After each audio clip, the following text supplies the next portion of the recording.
Welcome to Moments with Marianne. This is your host, Marianne Pastana. And we're here today with special guest, Marissa Johanson, who's here to share with us her new book, Decide, Your Simple System for Getting It Right the First Time. So are the decisions you make more important than you realize? And if so, how do you choose the right one and move forward?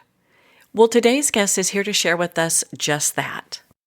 Marissa Johanson is privileged to claim 2 families as part of her origin story, having been adopted as an infant. When she was reconnected with her birth mother at the age of 29 while pregnant with her firstborn, she learned the rest of the story. The magnitude of that reality further underscored her sense of gratitude. Today, she is grateful for the decision that has afforded her chances to multiply the blessings of life onto others, which she has done for 34 years as a registered nurse, flight nurse, mother of her 2 grown daughters, and wife of her husband, who has navigated this path of discovery with her. So welcome to the show, Marissa Johanson. Thank you. I am just delighted to be here. My goodness, what an honor it is to have you here and to talk about this book. So, before we get too far down the road, I would love for you to share with us what inspired you to write this. Well, it was a couple of things. I had back during the pandemic, I think a lot of us had experiences in that pandemic that were sobering. Some of them got our attention for sure, right? And for me, it wasn't anything related directly to the pandemic other than it just was such a weird wrinkle in our time.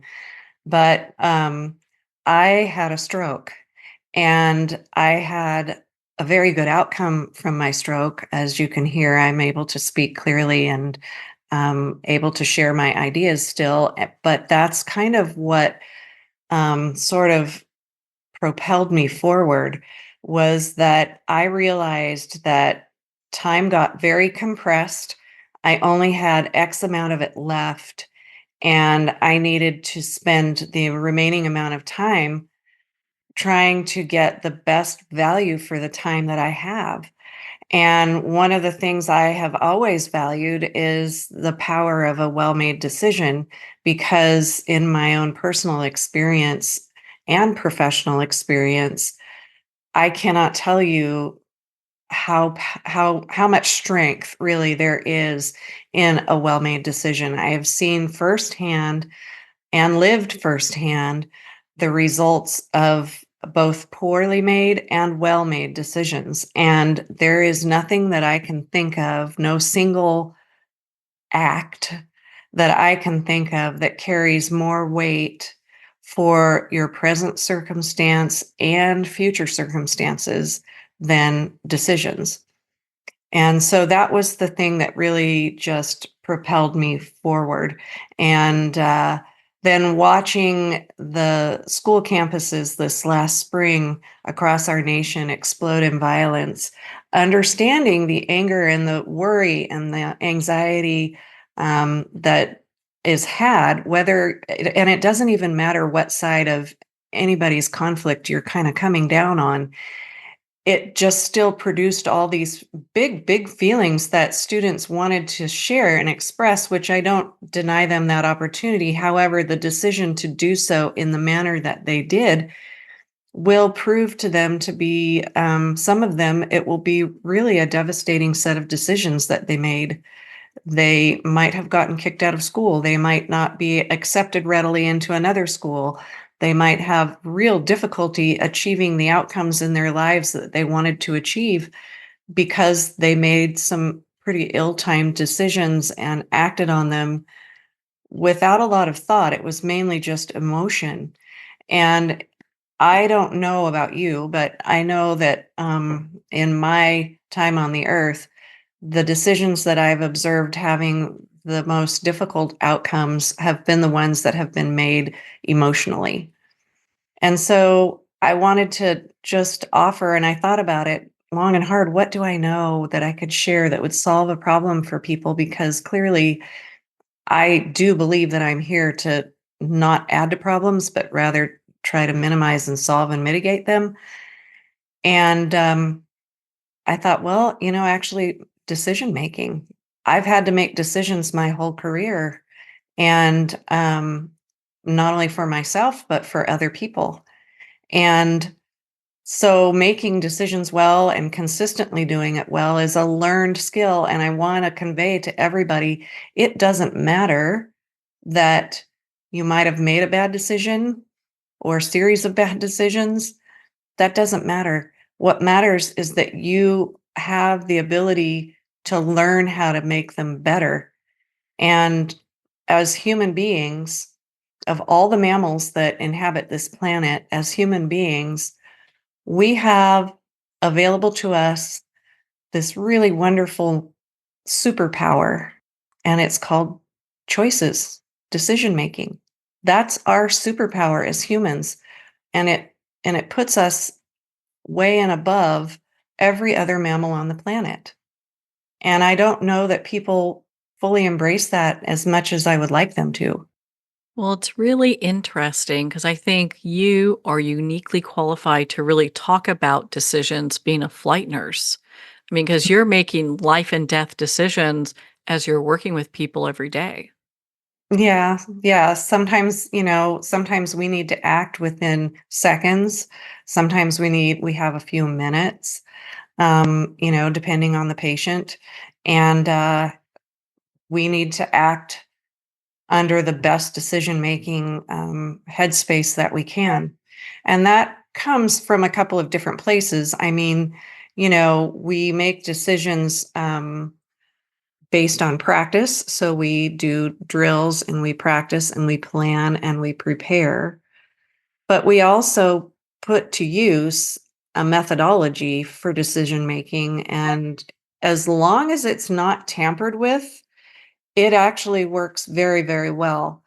Now, there are some bad actors out there that interfere with our decision making as medical providers, and the same is true in life. I mean, outside of any specific profession, as humans, we just need to make decisions and choices, right? And things can come along, can interfere with that and really cause some trouble. And it doesn't even have to be anything dramatic or grand. It could just be a series of simple things like you're tired, you didn't eat right, you're dehydrated, you've got a coworker that's vexing, you had a family event that was disturbing or something. Those kind of stresses can really get in the way and be the bad actors that disrupt your ability to make a good decision well. And so I have had plenty of those kind of things in my job. And I've made decisions about patient care in the middle of a cow field, in the middle of a dry river bottom. I mean, like I've made decisions about things in different circumstances and settings. And if you get a consistent method learned and apply it with consistency being the key, it'll become much more automatic and you'll be much more capable to do it no matter the environment. What key skills for sound decision making are often overlooked and why are they so crucial in today's fast paced world? Well, I think the biggest key skill is learning how to slow your head down. So, because it's a fast paced world, right? That's one of the things that can push or pressure people into making sort of more emotionally based or impulsive based decisions. And I don't know if you heard this when you were a child, but I did hear this when I was a kid. Like when we feel sort of angered or triggered to come back at somebody with some snarky reply or something in an exchange that's not going well. Um, in those moments, if you slow yourself down and count to 10, maybe you'll get yourself a little time to make a better reply, form a better reply. I have a saying that I learned, and it came from the military to me, but it's kind of the same concept. And it is just to get my head to slow down and and to be confident in the fact that your brain neurons, the neurons in your brain, can make their connections, fire their synapses, and help you pull up the right information that you need to remember and put to work right now faster than time can move on a clock. That actually is a true thing. And so if people will slow down and give themselves a chance, their heads will come through for them. And so what I say to myself when I am in the middle of that kind of a pressure-filled environment is I say, slow is smooth, smooth is fast. And that just calms my mind and gets my head cleared up to where I can pull up what I need to be using and put it to work immediately without any more fuss. And if that's probably the single most biggest key skill. The other key skill is learning to remember a stepwise approach. And so that's what I have done with the book. And each chapter in the book goes through one of the steps in a little more detail. Can you share with us the pivotal decision in your own life that inspired Decide and influenced its message? I thought about that question. That's a great question. So I back and forthed a little on it, and I still do a little, and I would say that both of these events were very pivotal. The first was the decision to become a nurse. Becoming a nurse actually gave me the structure and the support to learn about how to decide things that I'm not sure I would have gotten any other way. Possibly I would have, but possibly not. And the decision-making structure that we use in nursing is modeled very much along the same lines as the one that's used in medicine. And you'll see the same thing crop up again in other areas like veterinary practice or dental practice or something like that. So they all run along the same lines, and I'm not sure I would have learned them in another setting had I not gone to nursing school. So I think nursing's definitely the big pivotal thing. And then the follow-up one that I had, the second one that I had was the decision to marry my husband. That was really just a powerful, good, well-made decision, and I don't think I could have chosen better. When you have this partner that supports and is there walking the walk with you, there's nothing more powerful than that.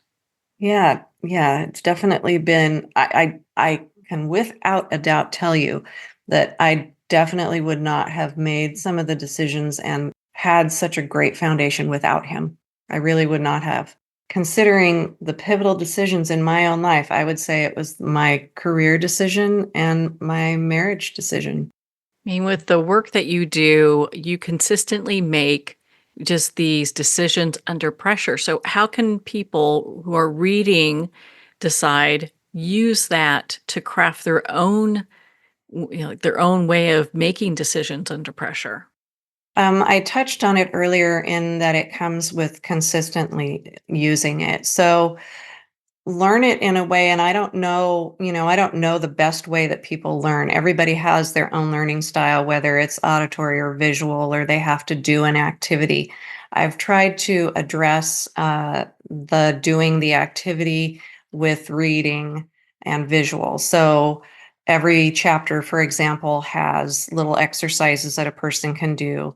In addition, I have a self-scoring tool that's free to anybody that wants it, to score themselves. Like, okay, how do I do with making decisions? I thought I was pretty good at it, but maybe I'm not, or maybe I think I'm a terrible decision maker. And then I take the scoring tool and I'm like, oh, well, actually, I do pretty good over here in this area. I just need to focus on improving in another area here. And so the book does guide people through that process. And as far as making decisions under pressure, I also mentioned the part about, slowing down a little and using something like slow is smooth and smooth is fast to get you to slow down. And then also, the last thing I would say is that this decide method and everything came from time tested well-used methods that have been in use for, a really long time in medicine. And as I also said, I mean, it really works very well if it's not interfered with. Anything that gets really tampered with and interfered with does have a hard time working well. But if you really focus on, putting it to work and allowing it to work with you and not against you, you can actually do fairly well. And my final comment about this would be like from the work that I read actually in Stephen Covey's book. He wrote this really great book several years ago, The 7 Habits of Highly Effective People. And in that book, he makes the case, and I've heard it echoed by others since then, that in order to make a good, sound set of decisions and plans, you need to start with the outcome you're hoping to achieve. Start at the outcome and work your way back. And I think if folks will sort of take those things and hold them top of mind, they will have a better experience with making decisions. Well, on that note, we're going to pause here for a quick break. We've been speaking with Marissa Johanson in regards to her new book, Decide, Your Simple System for Getting It Right the First Time. You've been listening to Moments with Marianne. We'll be right back after these messages from our sponsors. Are you an author, speaker, or expert who is looking for more publicity? Visit radioguestlist.com and sign up for free interview requests from shows looking for guests. Radio Guest List is the #1 free booking resource for radio, podcasts, and TV talk shows who are looking for experts like you right now. Visit radioguestlist.com and sign up today to get the visibility you deserve. There comes a moment when you realize you're somewhere special. When you discover that each beautiful creature that you see has been rescued from a life of absolute horror and brought to this incredibly free place. Here's where their lives were forever changed and where yours will as well. Discover over 500 tigers, bears, and lions at the brand new visitor center at the Wild Animal Sanctuary just outside Denver. For more information, visit wildanimalsanctuary.org. Discover true freedom at the Wild Animal Sanctuary. It's one thing to become attached to your perfect home, but what do you do when that home becomes attached to you? A family in dire need of a fresh start, a mysterious house tied to the past. Buried deep within the foundation of the old Far Hill Manor lies a centuries-old secret. Dark forces or something stronger just waiting to be discovered. Caretaker, a supernatural thriller by breakout authors R.J. Halpert. Internationally recognized and award-winning author Judy Goodman works and teaches outside the box of limited thinking. Working with people from every walk of life, her goal is to empower you to be the best you can be, no matter what the challenge is. Born with the gift of seeing beyond our normal vision, she has an extraordinary gift of working with every challenge. Teaching beyond conventional wisdom, her work is described as life-changing. Visit judygoodman.com. That's judygoodman.com.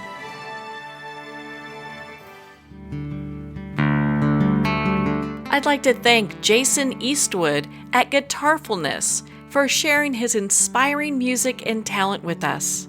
His music is known worldwide for cultivating atmospheres of harmony, inner peace, and clarity.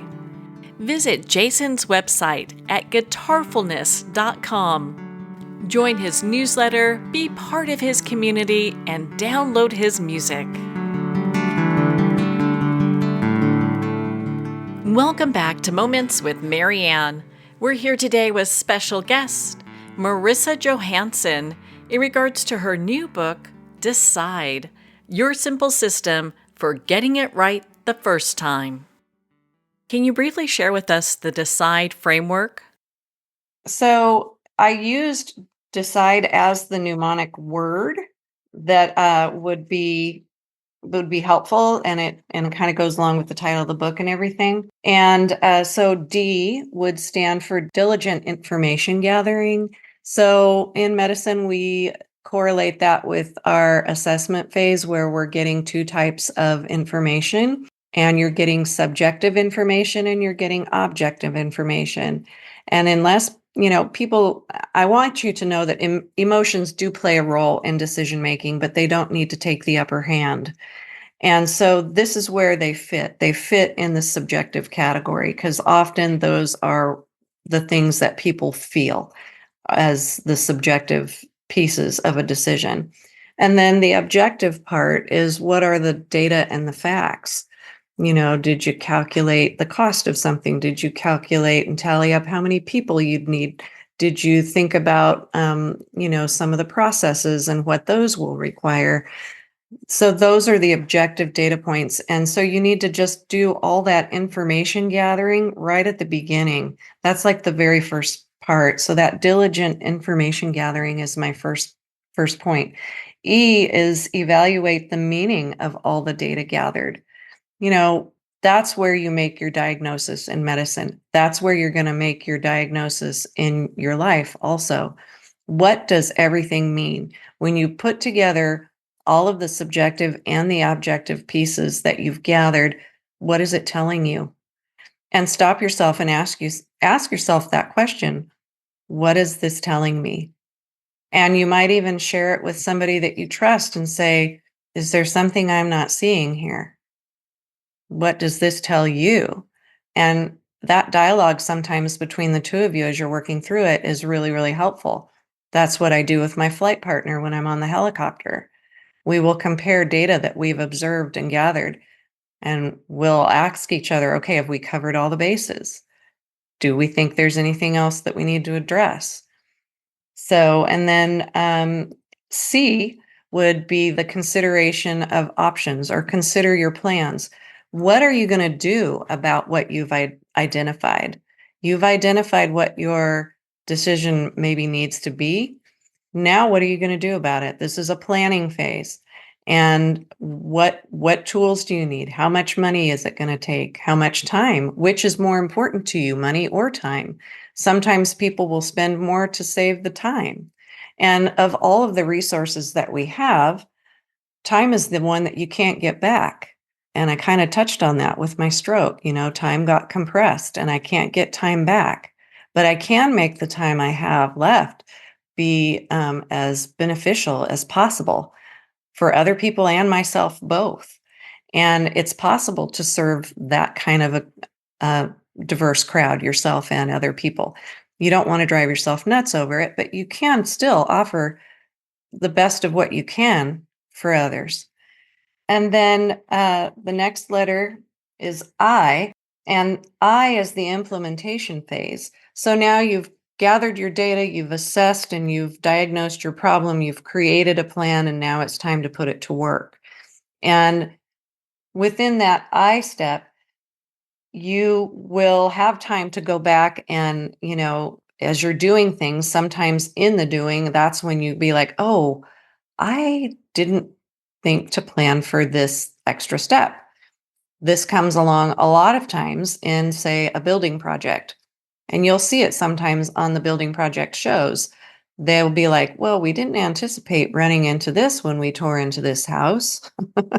And so they'll need extra time, money, and personnel, equipment, and tools in order to address that unanticipated thing. So that sometimes happens with other things too.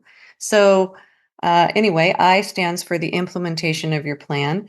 D is the determination of the effectiveness. That's the evaluation phase where you're determining, okay, is this really working? That's where you get your short-term data feedback. Okay, if it's working, how is it working? Where is it not working? Where do I need to add something else? Do I need to not do this and do that instead?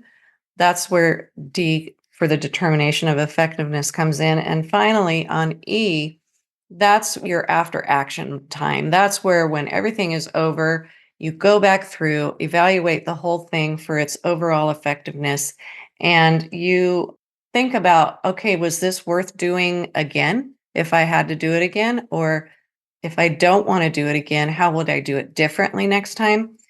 And then be ready to either rerun the process or make your changes and adjustments and move on from there.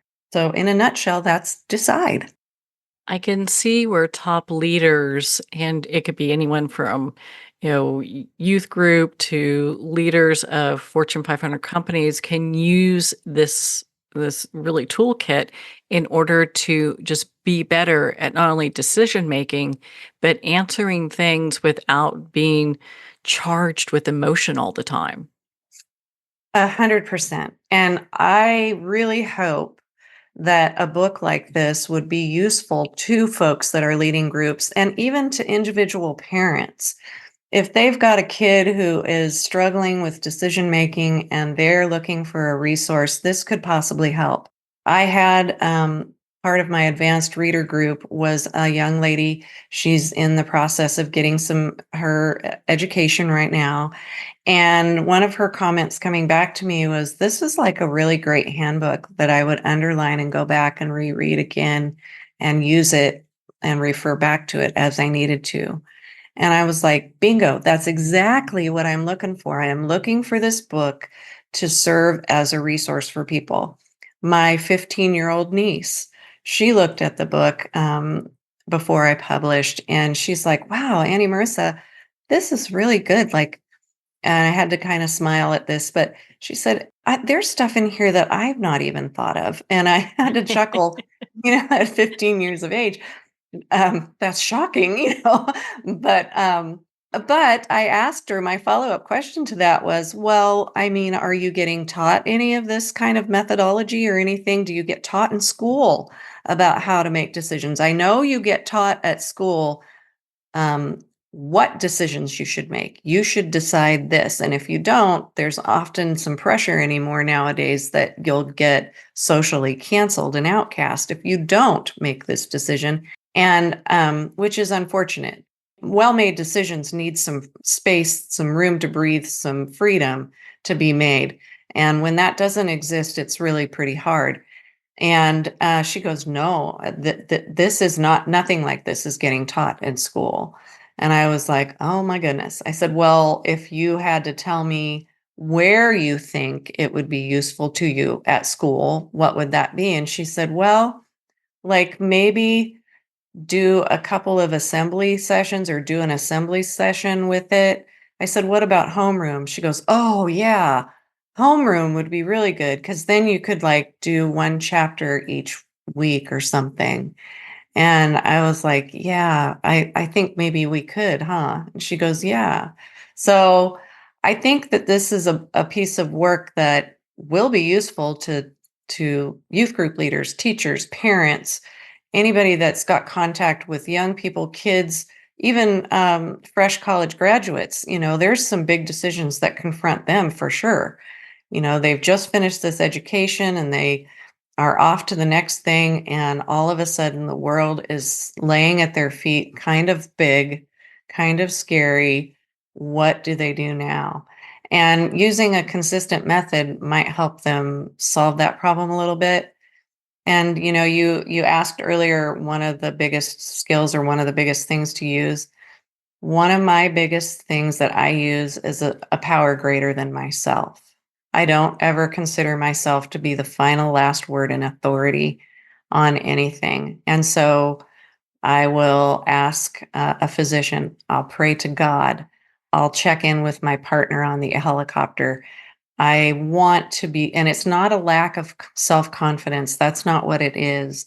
It's just the humility to understand that there are more than one perspective to consider, and maybe somebody else actually has a super great idea to help you move forward.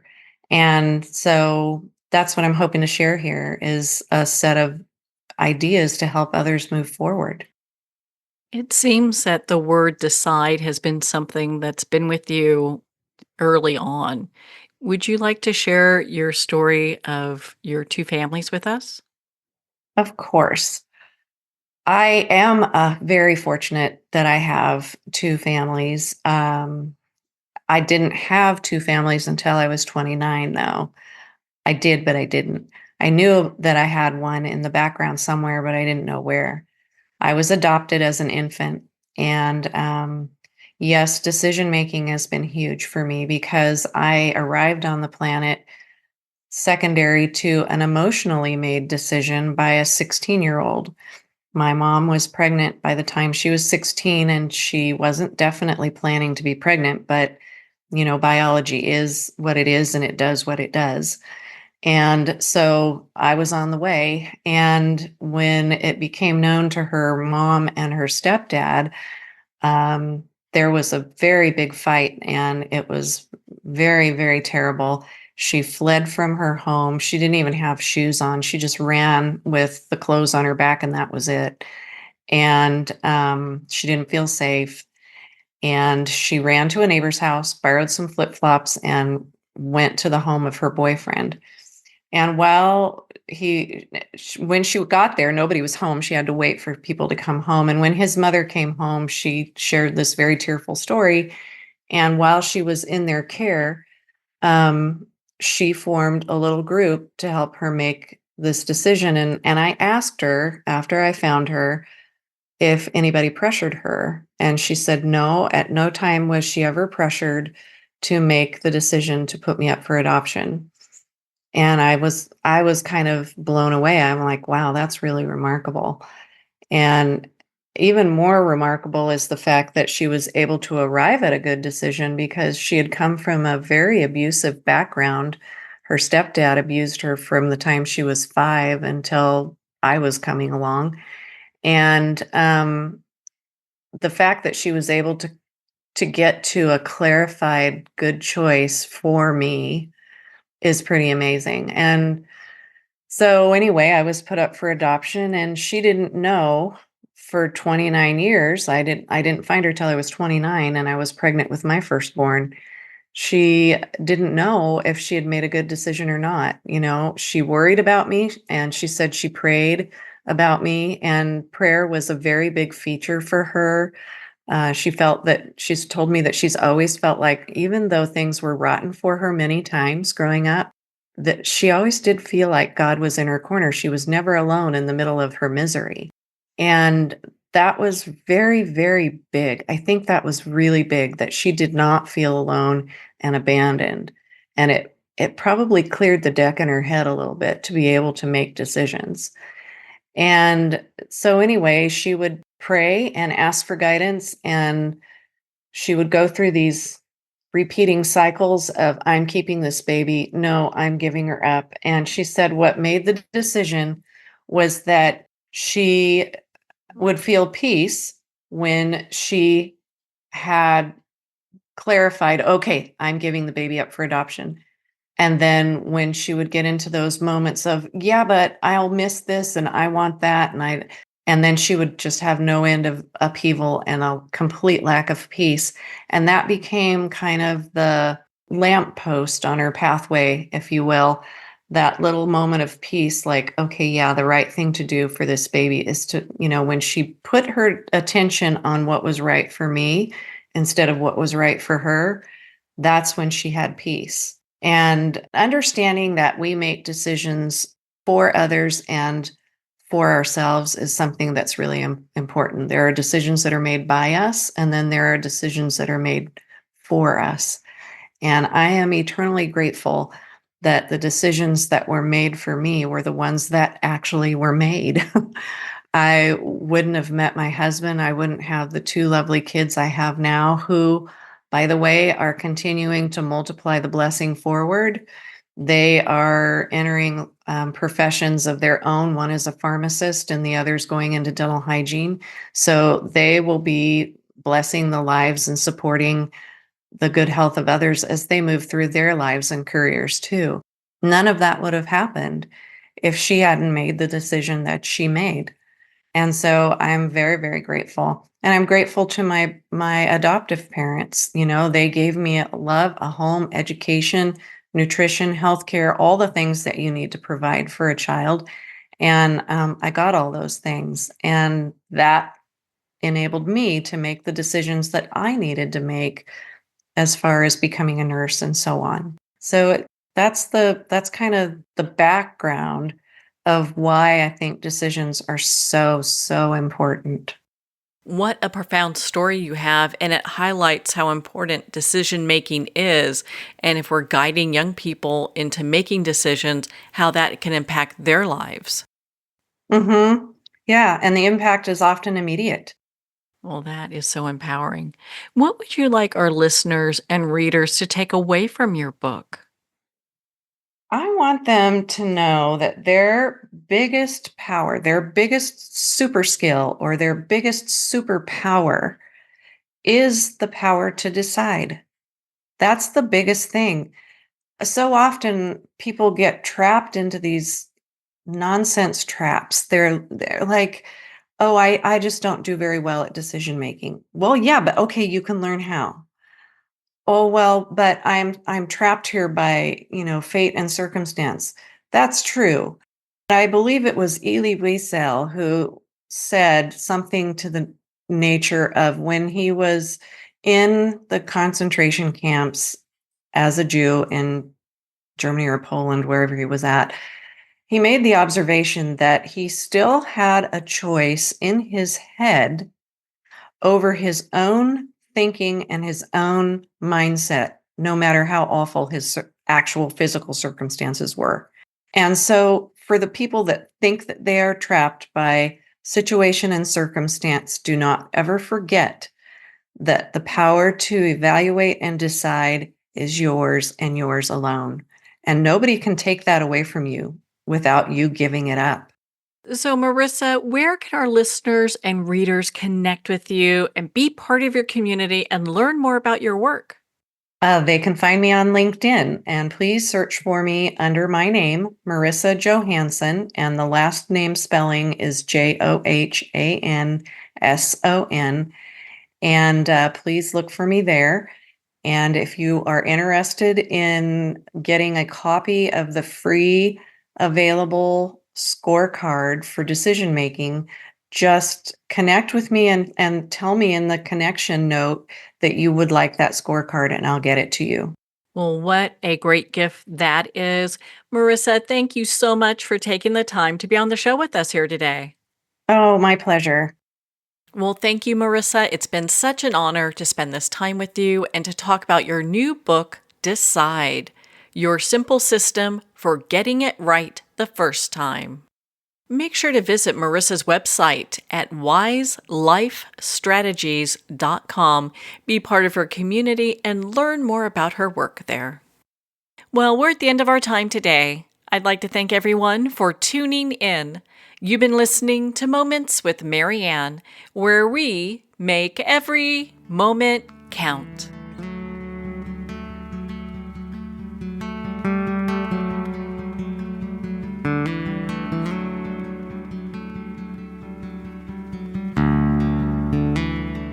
In a single moment, your life can change. Moments with Marianne is a transformative hour that covers an endless array of topics with the best of the best. Her guests are leaders in their fields, ranging from inspirational authors, top industry leaders, and business and spiritual entrepreneurs. Each guest is gifted and a true visionary, a recognized leader in her own work, and while teaching others to develop, refocus, and grow, Marianne will bring the best guest and sometimes a special surprise. Don't miss this. You never know just which moment will change your life forever.